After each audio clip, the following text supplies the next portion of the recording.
Now we are continuing with something new, which at least in this forum I have not addressed before. The fourth and the last risk management tool is investment reviews. Please note where we are. Let us quickly analyze where we are. We are looking at personal investment planning. There are 4 objectives of personal investment planning: to increase wealth and not just income, to earn the highest possible tax efficient income, to ensure that we have the maximum possible liquidity in our investments, to ensure safety in our investments. When we take the second objective of tax efficient income, there are 2 tools to help us: the post-tax rate and the break-even rate. When we take up safety, we have 4 tools to help us: diversification, investment time horizons, systematic investment, and reviews. So this is the thing that I had not dealt with last time. We will start it now. What is a review? Once again, we just take the dictionary meaning. Review. A re-examination, a rematch. Doing something again, once again, or starting afresh, something new. View means to make an inspection of the eye or mind, a mental or visual survey. From time to time, looking at something, overseeing something. That's all it is. Once again, the best source is the dictionary. An investment review means taking a fresh look at your investments at regular intervals. We heard of a systematic investment plan. At regular intervals, you are putting money. Here at regular intervals, you are supervising. Once again, let's go back to that very simple and basic example of a farmer. April, May, he has planted the crop. It does not mean he is going to sleep for 6 months till harvest time. Farmer will go and just check everything all right, something is coming, is my fence okay, some other cattle or some other animals must not come and eat my crop. Birds, I have to take some, is there any disease or pest? Should I do some spray? There's this constant review.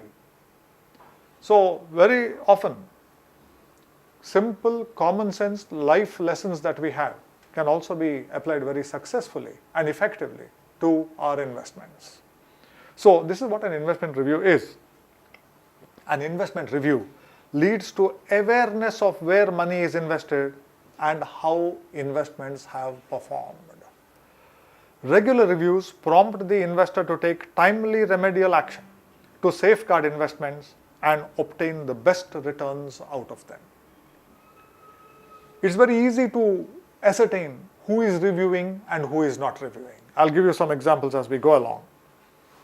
What are the dangers of not reviewing investments?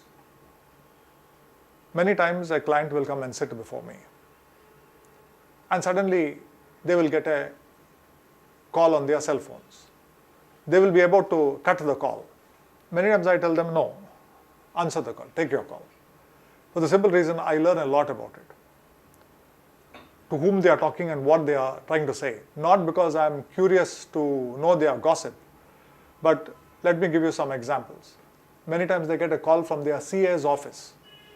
Returns are about to be filed. They are asking questions, how much did you put in the PPF? Oh, PPF. Yes, I think I put something, I'm not sure. I'm with somebody now. I'll go home, see my file and tell you.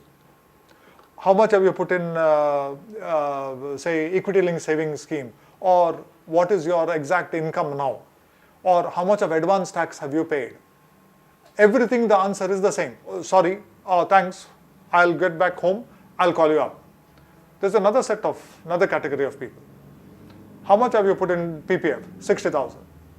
Have you put anything in any other type? Yes, ELSS have got 5,000 rupees going every month, so you can take that as 60,000. Any answer is being answered then and there. What's the difference? One person is totally aware of the financial situation. The other person is totally unaware. How do you become aware? By reviewing. Reviewing does not mean sitting and constantly every day or every week going through your paper. No. What does reviewing mean? First and foremost, deciding how many simple files you want to maintain. If you are a youngster just starting work, maybe you require one file. If you are a middle or senior level executive with some 10-15 years behind you, you have got mutual funds, you have got equity shares, you have got some real estate. For each of these major categories, you may require one file. I have seen high net worth individuals, total assets 10, 15, 20 crores. Maybe 4 or 5 files, one for each major category, certainly one for taxes. If there's a substantial direct equity portfolio, yes, one for the demat account and the contract notes and the statements of account that you receive from the brokers. One more file definitely for mutual funds. One more file for if you have got any bonds, public provident fund, bank accounts, bank deposits, all those kind of things. All you have to do is neatly file some papers. And these days, of course, it is good to get rid of paper. Therefore, a lot of companies, a lot of mutual funds ask you to enroll for the email versions of statements. So in your computer, instead of filing, just open a directory, a folder. Place your statements there. Need not be every statement, say a quarterly statement, annual statement. Ensure that you take the common sense of having a little backup of that thing somewhere, either on the cloud or in a separate storage device, or both. It's even better. Once you have taken these basic precautions, all your thing is stored. That's the first point. Second point is, let me repeat this, not every day, not every week, not every month. Once a quarter, just go through your files or your computer data. How should you go through? Not sitting and with your calculator or Excel sheet calculating the CAGR. Just look at, okay, I've got a bank deposit. What is the date of my deposit? What is the date of maturity? What is the rate of interest? What is the amount? Sit and think for 30 seconds. When this matures, what am I going to do with it? Where does it fit into my investment plan? Do I need it? Do I not need it? Did I need it when the interest rates were 9%, but now the interest rates are 7%, I must do something else? That's all. Be aware of it. So that you know that when it is going to mature, it prompts you. And according to me, even if you're doing an investment review once in 3 months, if everything is filed correctly and you're just going through your files, you may need outer limit if you're a high net worth individual, outer limit 30 minutes. 30 minutes once in 3 months. If you're just a normal middle class person with reasonably good investments but limited investments and limited varieties of investments, 10-15 minutes. But that one awareness exercise, just turning the pages, everything is chronologically filed. How much advance tax did I pay? Okay, I know the figure. Just a review. Somebody asks you, immediately you can give it. I've seen people, what's your PAN? PAN is known by heart. What's your bank digit? Yes, even I don't know. 12, 15 digit numbers, but it's given, they have it. Brilliant. This shows that they are aware of their situation. In fact, I have learned sometimes from them. There was a time when I didn't know my own PAN by heart.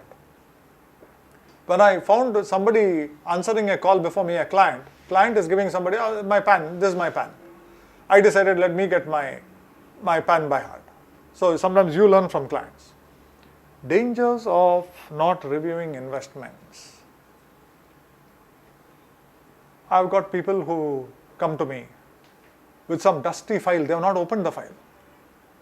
When you open the file, you will find some NSC. NSC is a 8-year, 7-month instrument. And the NSC has matured 3 years back. Then some other files where I see a different name. I say, who is this? Oh, this is my father. My father expired some 7-8 years back. Not done anything. It's still, the investment is still rotting there without interest in the father's name. So many other kinds of consequences that we get. And the all-time classic was when a client was there.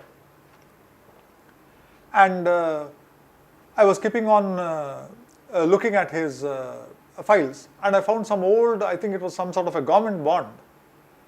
And I said, what about this bond? It does not seem to have been cashed. It has matured long back. The client asked me, do I have this bond? It is not my bond, it is his bond. He is asking me whether he has the bond. So these kind of things show negligence on the part of an investor in handling or reviewing investments. Quarterly investment reviews are advised.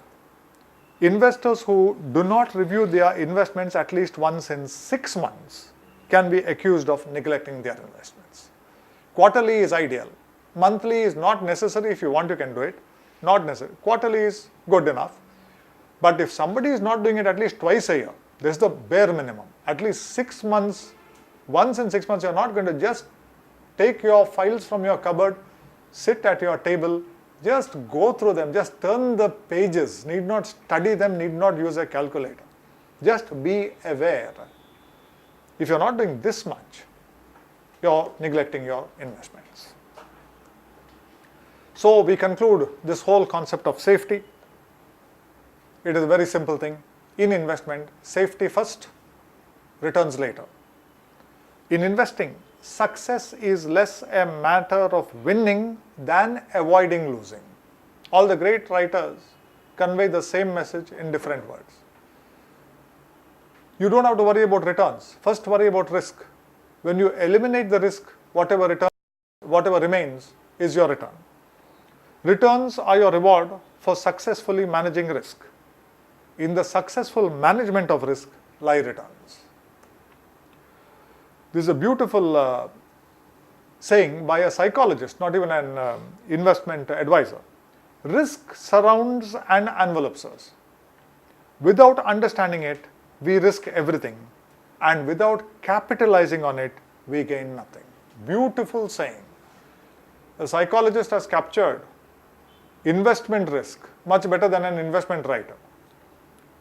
Risk is a fact of life. We are surrounded by it in all spheres, including in our finances and our investments. And then she says, without understanding it, we risk everything.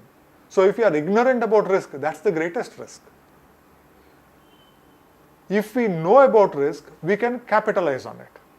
If we do not capitalize on it, we do not gain. So I can relate this to what I told you a little while back, that there are two types of risks. Both these types of risks surround us. The first is risk that can be managed, that cannot be managed. Second is risk that can be managed. First thing is to understand. We understand that there is a risk that can be managed. So we are going to avoid all risk that cannot be managed. We take up risk that can be managed. What do we do with this risk? Then we realize we have 4 risk management tools: diversification, time horizons, systematic investment, risk reviews. These 4 risk management tools, which are available to each and every investor absolutely free of cost. We apply those risk management tools to the risk, because this risk can be managed. You apply those, and when you apply those, you will capitalize on risk and you will gain something. So this is also a beautiful saying. Ending with Warren Buffett again, the first rule of investing is do not lose, and the second rule is do not forget the first rule. And that's all the rules there are. When I was starting my career in the first 2-3 years, that is maybe I started in 1985, so around 87 or 88, I had the good fortune of meeting this gentleman called Ram K. Piparia. Ram Piparia was a former senior executive with Hindustan Lever, as it was then called, today Hindustan Unilever. And he gave up his job and took membership of the Bombay Stock Exchange and became a stockbroker. He was a very good broker and a very good advisor in equity. And he had written a beautiful book, which I enjoyed reading those days. I used to call it the best investment book written in India, especially on the stock market. And it was called Bulls, Bears and Blue Chips. So 2 great Indian books which I grew up with, in my career at least, Bulls, Bears and Blue Chips by Ram Piparia and In the Wonderland of Investment by A.N. Shanbag. Unfortunately, Bulls, Bears and Blue Chips, he only came out with 1 edition and never revised it later. But in that book, he came out with such simple ways of presenting investment concepts. Our first objective of investment is the increase of wealth. He called the increase of wealth appreciation. Land has appreciated in value, an equity portfolio appreciated in value. A for appreciation. For tax efficient income, he took income itself and used the letter I. Liquidity, he used the term marketability, M. And for safety or security, he used the word S. So when you put these things together, AIMS, very easy way of remembering the four objectives of investment: wealth, tax efficient income, liquidity, safety, appreciation, income, marketability, security, or aims. And using aims, we can do a very quick and very easy analysis of any normal investments. Appreciation, income, marketability, security, aims, the objectives of investment or the aims of investment. And using these four simple aims, we can do an intelligent analysis of any investment that you can come across. This is an old photo of Ram Piparia. Of course, he gave up finance and investment and he went heavily into spirituality later. Only lesser people like us continue with finance. Let's get into a little bit of analysis where aims are concerned. I've taken here some very common investments. We will start with company fixed deposits. Let us take this as an examination where AIMS each gets 1 mark, total 4 marks. Company fixed deposits, you put 1 lakh, you get 1 lakh back. Interest is different, principal I'm talking about. There is no appreciation. Now income, of course there is income. There can be 9%, 10% interest.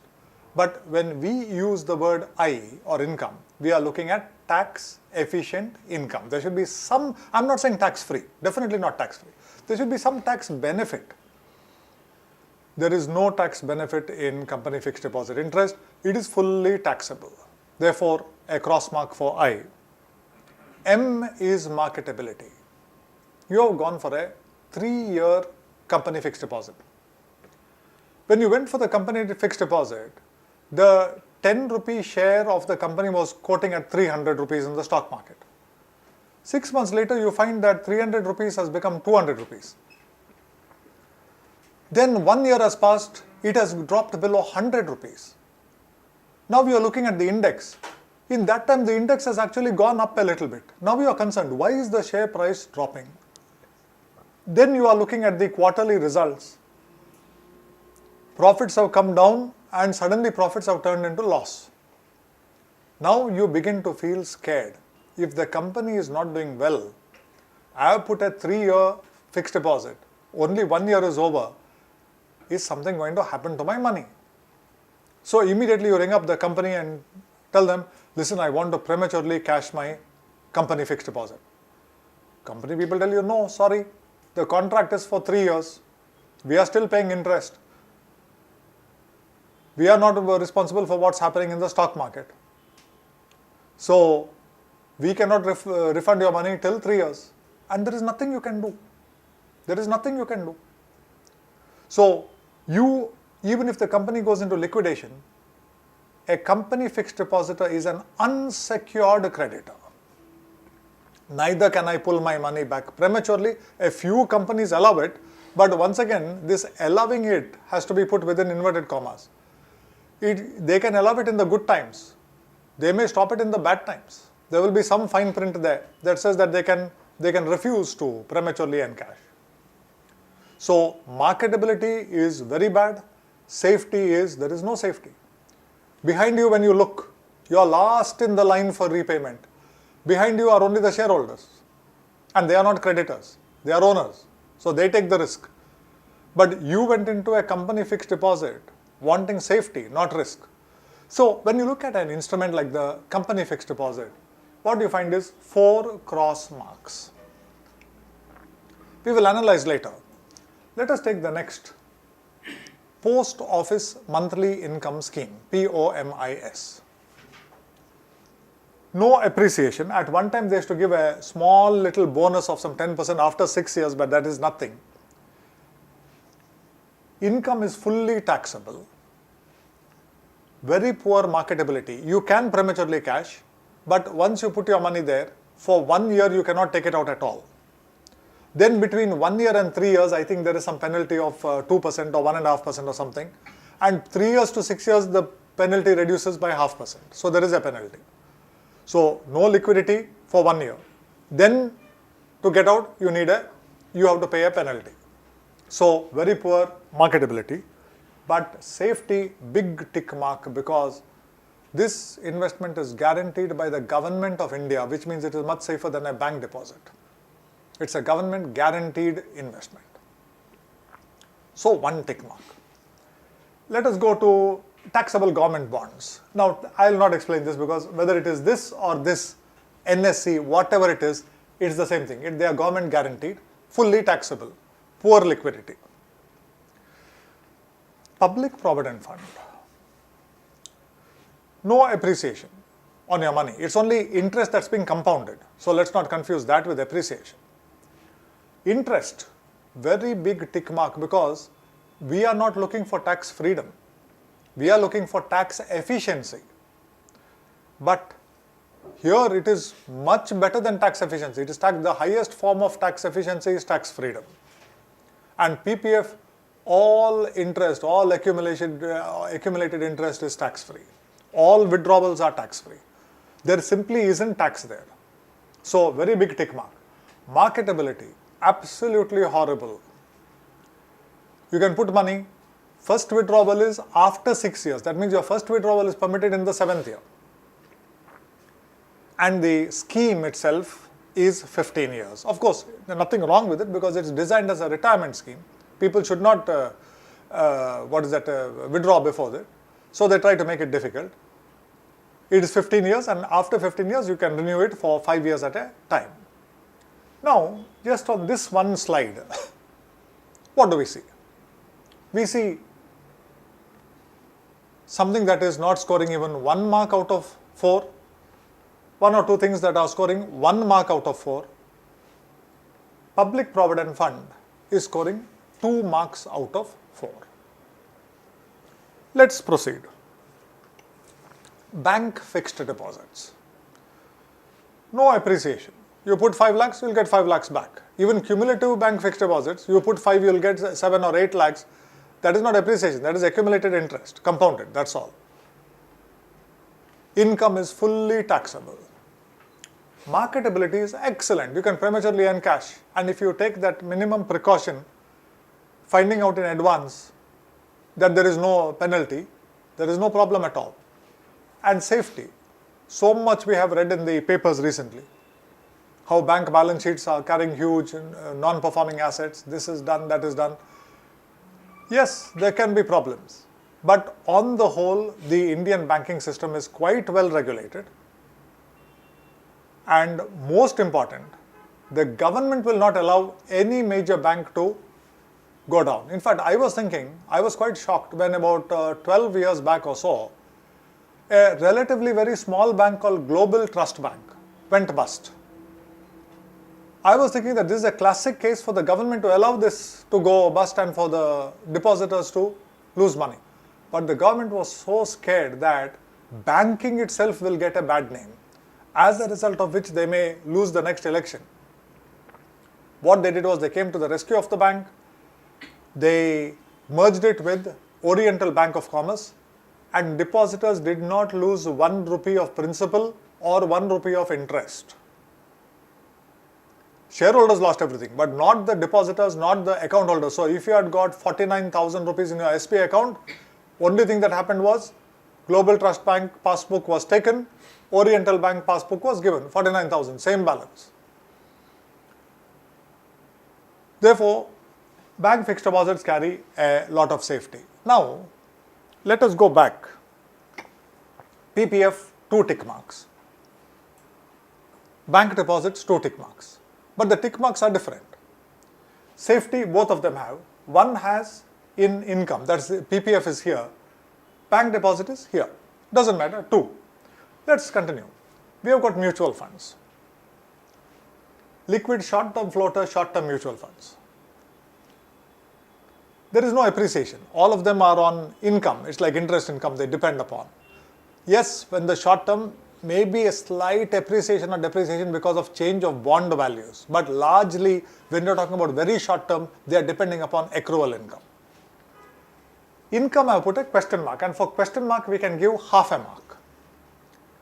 Up to 3 years, there is no tax efficiency at all. On all the income, you are taxed. It's called a short-term capital gain. After 3 years, you are allowed to apply the cost inflation index, thereby giving you tremendous amount of tax efficiency, at least to the extent of the inflation rate. The cost inflation index is published every year by the government. Now it becomes tax efficient after 3 years. That's why I put a question mark there. There is some tax efficiency. You have to be patient and wait for some time. Marketability on any short-term mutual fund or liquid fund, any in the short-term category, is excellent. Generally, if you have registered your bank account correctly, done all your KYC procedures, know your customer procedures, if you have an online redemption or even offline redemption, money is credited within 24 hours. Before 3 o'clock, if you redeem, I think by next morning, sometimes even before 11 o'clock or 12 o'clock, the money will be in your account. So very good liquidity, very good liquidity. In fact, I think I've told you, but to quickly recap, the definition of excellent liquidity is where I can encash an asset within 24 hours. Especially if there is no loss of value, and here there is no loss of value. No exit load, nothing of that sort. Safety, all the leading mutual funds, if you take, they are very short-term funds, the liquid, that category, short-term floating rate. We have had some fluctuations in the past for various reasons, but on the whole, the safety so far has been excellent. Real estate. Ask anybody who has held real estate for 20, 30, 40 years. Find out their purchase price, find out what the price is now. And if those people have used a little bit of prudence, common sense, they didn't blindly buy property. They first saw whether the property was connected by a road where at least a decent motor vehicle can go, in a reasonably good locality. Then they consulted a good lawyer. They took a legal opinion. They investigated into the title. They took all sensible precautions and then bought the property. And having bought it, they held it for 2-3 decades. You will find that there has been very good appreciation. Now, income on real estate is in the form of rentals. Rentals are taxable, but there is a 30% exemption. So, if somebody is getting rental income of 20,000 rupees per month, 20,000 into 12 is 2,40,000. On this 2,40,000, 30% is exempt from tax, which means 72,000 rupees is exempt from tax. So, little tax efficient. Plus, you are also allowed to deduct things like your property taxes. And recently, I believe there have been 1 or 2 rulings where even if you have got an apartment, the charges you pay for maintenance to the society now I believe can also be deducted. So, that is the tax incidence and makes rental income, at least we can put a question mark there and give it half a mark. Marketability. Real estate is truly horrible for marketability. In the boom times itself, you cannot purchase or sell real estate easily. There are so many procedures, so many glitches that can take. And in times like this, we are almost 3 years into a real estate recession, there is just no liquidity. Distressed sellers are not able to sell. So, these kind of situations can arise, but on the whole, you see about, if you total, it's about 2.5 marks there out of 4. Equity, much misunderstood. There are 2 types of involvement, I will not even say investment, involvement with equity. One is speculation, the other is investment. People get confused between the two. The two are like day and night, totally different. Speculation is one of the most dangerous activities you can involve in. There will be no appreciation. In fact, it is depreciation. A lot of people lose all that they have. Lot of people lose all that they have and they are still owing money. You can go to that extent when you use things like derivatives. There is no income. Nobody holds a share long enough to even to get 1 rupee dividend. Marketability is a little bit of a question mark because If somebody is speculating in the leading stocks, marketability will be good. If somebody is speculating in the Z group of the Bombay Stock Exchange, sometimes the share may stop trading and it may never start trading again. So it's a bit of a question mark. It depends where you are playing. Safety. In fact, in speculation, there is no safety, it's only risk. So, very, very bad. Equity investment is totally different. In the long run, there is excellent appreciation. There is no tax efficiency in the income. Don't be misled by dividends being tax-free in your hands. There is a very heavy incidence of dividend distribution tax. And in the last budget, now actual tax has been imposed on those people who are earning more than 10 lakhs of dividends. But for that, of course, your portfolio should be about 8 crores. That's a different matter. But even if you take otherwise, just because you're getting dividends tax-free in your hands, by the time the company declares the dividend and pays you, some 20% has to be deducted and paid as dividend distribution tax, which does not make it tax efficient. So I'm putting a X mark here. Marketability. Any good investor will have the vast majority of his portfolio in good stocks, in liquid stocks. And as I will demonstrate to you, I've already demonstrated to you in time horizons how over time equity becomes safer and safer. I'll also be demonstrating that when we get into the stock market. Over time, equity can have such an amount of safety. It will at times look much safer than bank deposits because interest rates are not predictable. In the long run, the stock market returns are predictable to a fair degree. So you have something like 3 pluses there. And quickly, there is something that is popular from the point of view of tax efficiency. That's why I put it here. Fixed maturity plans of mutual funds. Think of them as a 3-year cumulative bank deposit, equivalent of a mutual fund, where you put your money in fixed portfolio of bonds, hold it for 3 years, make use of the long-term capital gains tax concessions. So you have got tax efficient income, you have got a fair amount of security, but it is not something that I strongly recommend because very often you have to see which mutual fund it is and what is the credit quality of the portfolio. Many mutual funds, to get a slightly higher yield, may go into a little more risky debt instruments. So I'm not recommending, but I've put it here more for analysis. Assuming that you have got a good fixed maturity plan portfolio, income is tax efficient, safety is good, marketability you are locked up for 3 years, appreciation you will not get, it's only on the accrual. So there is something, at least it gets 2 marks. Now let's go back. What do we see? You've got some investments where you've got 4 minuses, 0 out of 4.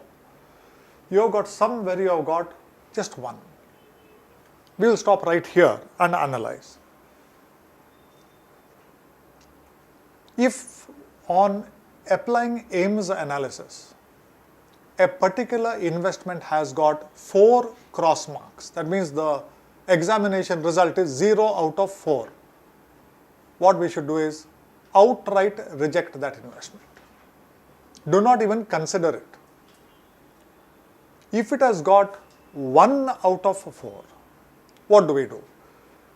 If we compare it to college marks, 1 out of 4 will be 25%. I think that in all colleges 25% means failed. Not in investment. Why? AIMS are principles of investment. They are, we call them objectives, principles. They are such important objectives that they rise to the level of principles. Even if one is satisfied, I'm not saying blindly rush into it, but you can analyze. And very often when you analyze, you can convert a 1 mark into 2 marks sometimes. To give you an example, take the POMIS, Post Office Monthly Income Scheme. Let us say it gives you something like 8 I don't know how much it's giving, maybe let's just assume it's 8% or 8.1% today. Now 8.1%, the Ames analysis is AIMS, no appreciation, taxable income, marketability is very poor, but safety is good. Now supposing I am retired and I have no salary income or no other income. I want to earn a regular monthly or quarterly income. And I can put my first, of course there's a limit on this, 4.5 lakhs for an individual, 9 lakhs for joint. But whatever it is, I'm going to put 9 lakhs jointly with my spouse into POMIS so that I can earn a monthly income from it. The income that comes in is going to fill up my first basic exemption from income tax, which is 2,50,000 for a normal person, or in retirement 3 lakhs for a senior citizen. Which means I will put money into taxable investments like bank deposits and POMIS only to the extent that the interest that I get goes to fill up my first 2,50,000 or 3 lakhs. Why? This is basic exemption. In the basic exemption there is no tax. So what I am doing is, this which was minus, I am converting into a plus. Whenever you see a situation like there, 3 minuses and 1 plus, don't abandon it. Look at it. Look to see where you can use it. And especially if the plus is safety, it may have a role to play in your investment portfolio. If not today, at some other time. Similarly, this we talked about POMIS. Using the same analogy for bank fixed deposits, absolutely the same. If you do your AIMS analysis, what do you find? No appreciation, fully taxable income, very good marketability, very good safety. Yes, I put 9 lakhs into POMIS. 9 8s are 72. Some 72, 73,000 is all I'm getting. But I'm a senior citizen. My basic exemption is 3 lakhs. That is very senior citizen, 5 lakhs. Above 80, of course, 5 lakhs. But we'll take a normal, say 63, 64-year-old. 3 lakhs. Only, let's say 75,000 I'm getting from POMIS. 2,25,000 is still there. So I can go another 25 lakhs, say in bank fixed deposits, even if I'm getting 8% or whatever it is. Now, even that money is going to fall only under this category. So in the bank deposit, which was already giving me 2 plus marks, I can now convert this into a plus mark. Moment you see even 1 plus mark, please understand the plus is of a principle of investment. Can I work on it now? Can I do something? You can now ask me a very intelligent question. Can we not do the same thing for company fixed deposit? Company fixed deposit interest also is going into my basic exemption. So 4 minuses were there. I am now converting into a plus. When you start out with 4 minuses, there is not even 1 plus at source. There will be something going wrong with it. Don't do it. If on the face of it, first preliminary examination, there is 1 tick mark, well, you can work on it. So, let me summarize. 4 tick marks, my advice is just discard it. 1 tick mark, look at it. 2 tick marks, you need not look at it very seriously. At some point of time, it has to be somewhere there in your portfolio. If not today, tomorrow.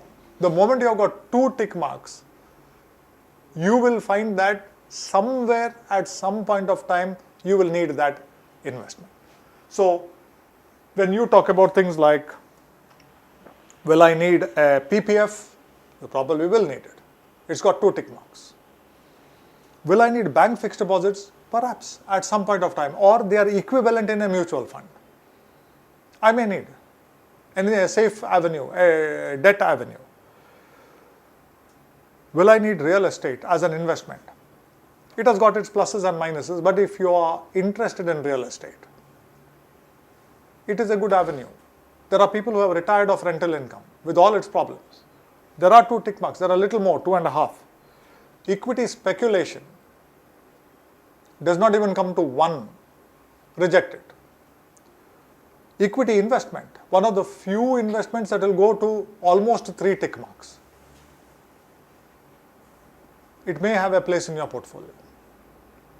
So, just a few examples of simple analysis, the most simple analysis, but believe me, highly valuable analysis. This is analysis you can do. All this is what you see here. You can do this in your mind. AIMS, you can see the tick marks and the crosses in your mind. You don't even need a piece of paper. Whenever there are 1, examine. 2, you must just see when and where during my lifetime will I need this. 3 or more, I think you are making a mistake not having it in your portfolio. I'll put it that way. The moment you have more than 2.5, 3, if you don't have those in your portfolio, you are probably making a mistake. So this is the way we do analysis. And now let me conclude with another very important point. There will be no investment avenue, believe me, no investment avenue that will give you 4 tick marks. Many may give you 4 cross marks. Don't look for it. Don't look for it. Different investments have different attributes. 2 is like distinction. 3 is something you're getting a rank. 1 is pass marks. That's how it is. Only if you have got 4 crosses, it is a failure. So this is the way you use, in practical terms, the way you use the analysis. As we move towards a conclusion, let me repeat the points. No single investment avenue may satisfy all aims. Reject investment avenues that do not satisfy any aims. Examine investment avenues that satisfy only one of the aims. Investment avenues satisfying at least 2 aims are investment grade. You'll need them at some time. Investment avenues satisfying more than 2 aims may be actively considered. We are talking about safety, we are talking about aims, we are talking about risk management. Let me make one important point here, because on this point also, I find that a number of investors get confused. What is risk management? Does it mean risk disappears totally? Let me tell you, risk can never disappear totally. If somebody says something is totally risk-free, either that person is lying or that person knows nothing about investment. There is no such thing as a totally risk-free investment. The United States can come out with federal bonds, which are supposed to be the safest investments in the world. Forget about India or any other country. But if you apply the real rate of return, the bonds may give you 1.5% for the 10-year bond, minus inflation, which is 2%. You are gone there itself. And then minus taxation, because they are taxable. You are gone wholesale. So you think it is safe. But all the while, there is secret risk. And the secret risk is what Warren Buffett calls ignorance. Risk comes from not knowing what you are doing. You are thinking it is safe. It is actually risky. You are not even aware of it. This is risk. So there is no investment that does not have risk. What we can do is, we can increase the probability that something will be safe. We can increase the probability that something is good, that something will give us decent returns in the long run. A beautiful way of putting this concept is by Carl Richards. He says, risk is what's left over when you think you have thought of everything. So you can apply the aims, you can apply the risk management tools, you can be a very prudent investor, asset allocation, everything in place. You can still sometimes lose. But let me tell you that the possibility of this kind of loss is very, very low. If you have done the entire investment planning correctly, you have got the principles correctly, you greatly reduce the possibility of loss. Then if there is risk, it is something over and above that. Over and above that. And this is what risk is, what's left over when you think you have thought of everything. So we have to understand this also, because many times in something that we consider safe, there is actual risk. The difference is that the person who does not do any investment planning, does not understand the objectives of investment, the risk management tools, this person is actively embracing risk. On the other hand, the person who does all this is actively embracing safety. So even if risk occurs, that person is in a much better position to withstand risk. And let me drive home this concept again, because this is also a thing that I feel many investors do not understand. We'll take two people. One who is not bothered about investment or investment planning or principles of investment or risk management tools. Other person who has attended a course like this and is going to actively implement everything. What is the difference? Does one person not have risk, other person have risk? No. Both can have risk. One person can lose 100% of the money. But what will happen to the other person is, if he has got the same 100 rupees, his risk may only come to 90 rupees or 85 rupees. This person who has lost everything may never ever recover. From 0 to get back to 100 sometimes is impossible. Sometimes it's possible, sometimes it's impossible. But from 85 to go back to 100 is not so difficult. Supposing Usain Bolt and I are going to compete in a 100-meter race. But Usain Bolt is starting from 0, I am starting from 90 meters. I have a reasonably good chance of beating him, of course with little training. Because I have to run only 10 meters, he has to run 100 meters. Same thing in investment. One person has lost everything, I have to rebuild fully. Other person, slight damage, there it's not rebuilding, it's only repairing. That's the difference. That's the difference. Frank Nettie also puts it beautifully. Poor investors seek the highest possible returns. Great investors seek the highest probability of good returns. And this is what will happen to you if you put in place a good investment program. If you understand personal investment planning, if you understand investment, the principles of investment, the risk management tools.